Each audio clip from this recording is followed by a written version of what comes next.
However, if we choose to take our horn and listen for the good, what's going to heal me, what's going to boost my immune system, then we're going to get more of that. And the best way that I can describe this degree is to talk about search engines online like Google. Hello, welcome back as we continue our deep dive into astrology degree by degree, actually 2 degrees at a time.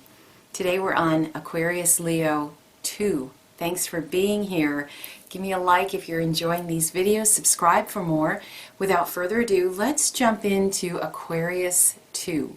An unexpected thunderstorm. Waking in the night, a man realizes a solution to a problem. An alchemist trying to capture a spirit in a forest.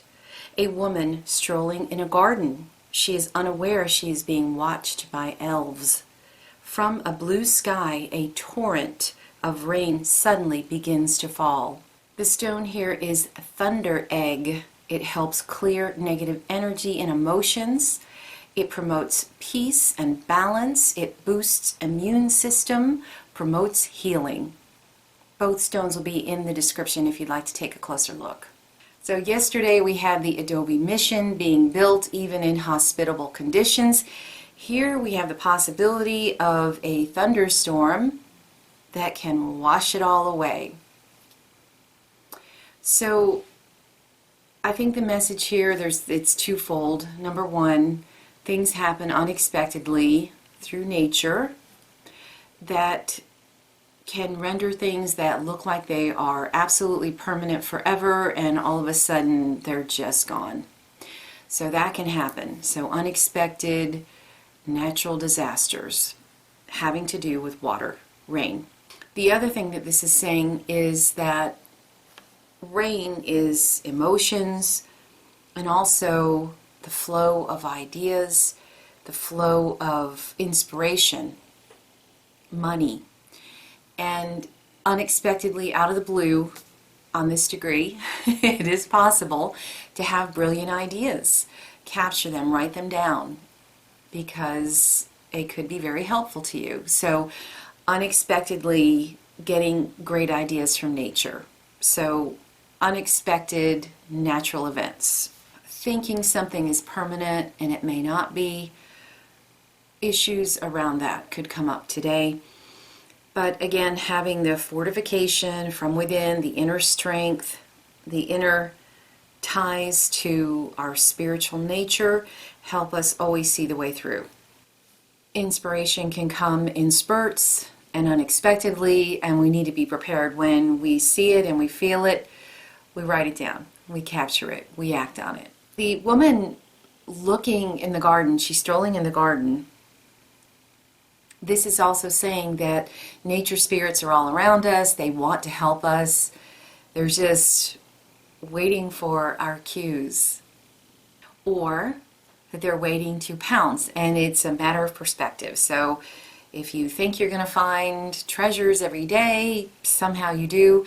If you are afraid of things and you feel like everything is out to get you, blah, blah, blah, somehow that's going to find a way to get to you too. So it's putting your focus where you need it to be so that you can have the type of experience that you are calling in, because we call it in. So when we let go of agendas and desires here, somehow we just open up and the whole world conspires to help us.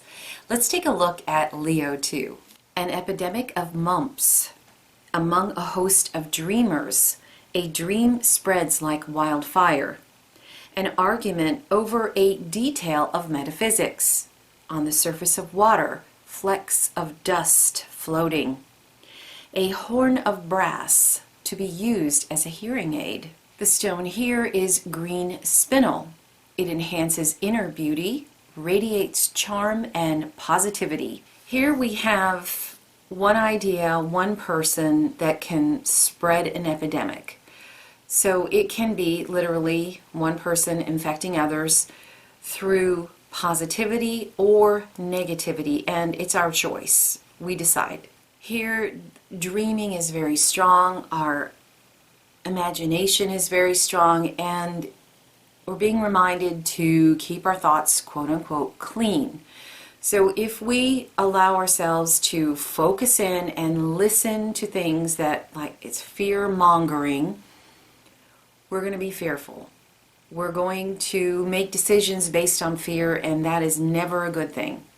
However, if we choose to take our horn and listen for the good, what's going to heal me, what's going to boost my immune system, then we're going to get more of that. And the best way that I can describe this degree is to talk about search engines online, like Google. I love to sew to relax.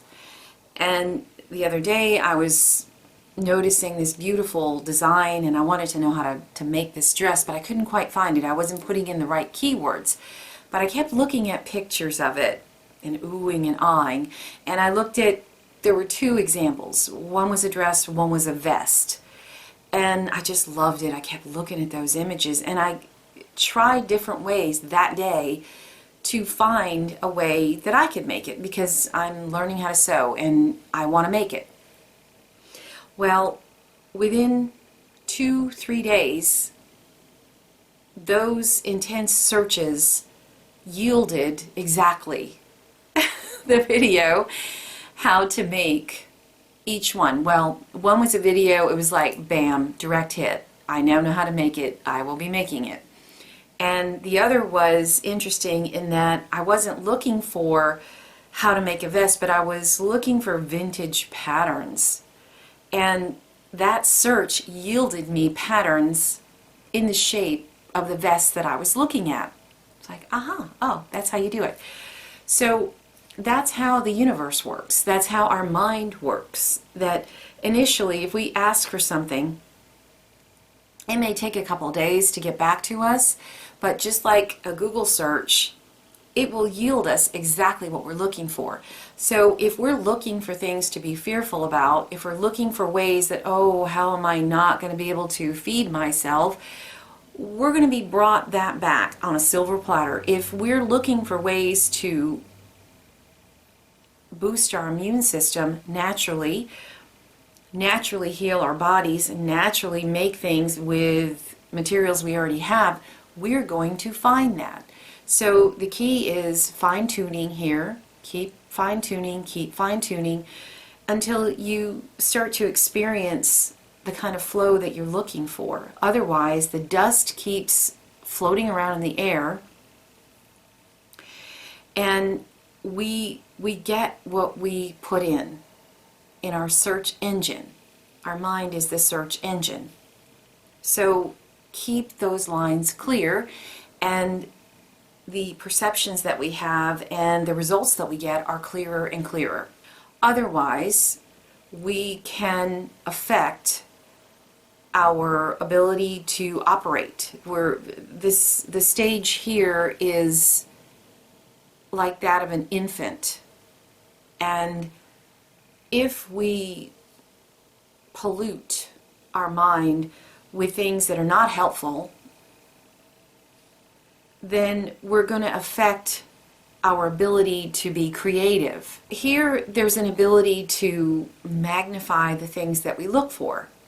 And that can be positive or negative. It's just an energy flow, and we decide which way we want to go with it. If we listen deeply for what our spirit is asking us to do, that our spirit and nature is guiding us to do, it will never steer us wrong. And it gets easier as you go to know. Sometimes it's, a nudge on the arm. Sometimes it's, a pain in the side of your head. Sometimes it's you actually hear things. And each person is going to have a different experience, and it's up to you to figure out how spirit talks to you. So dreaming is strong. Dream in what you want. Listening is strong. Strong ability to hear things and hear what you are looking for. So if you're hearing things you don't like to hear, change your focus. Our thoughts do matter. The things that happen to the one affect the many. So if you want to affect change in the world, change yourself. Change your perception, change the things that you're hearing for, what you're looking out for. That individual experiences can get out of hand here. And that can happen in, in a good way or a bad way, but things have a way of, gathering steam and burning like fire. So creative ideas are available here if we let go of the fear. Just flow and let go of the fear. Be light. Let the heaviness float away. So that's what I've got for you today. Thank you so much for being here. Give me a like if you're enjoying this. Subscribe for more. Leave me a comment. Let me know what these degrees are saying to you. I would love to hear your opinion about these. And until next time, please take care.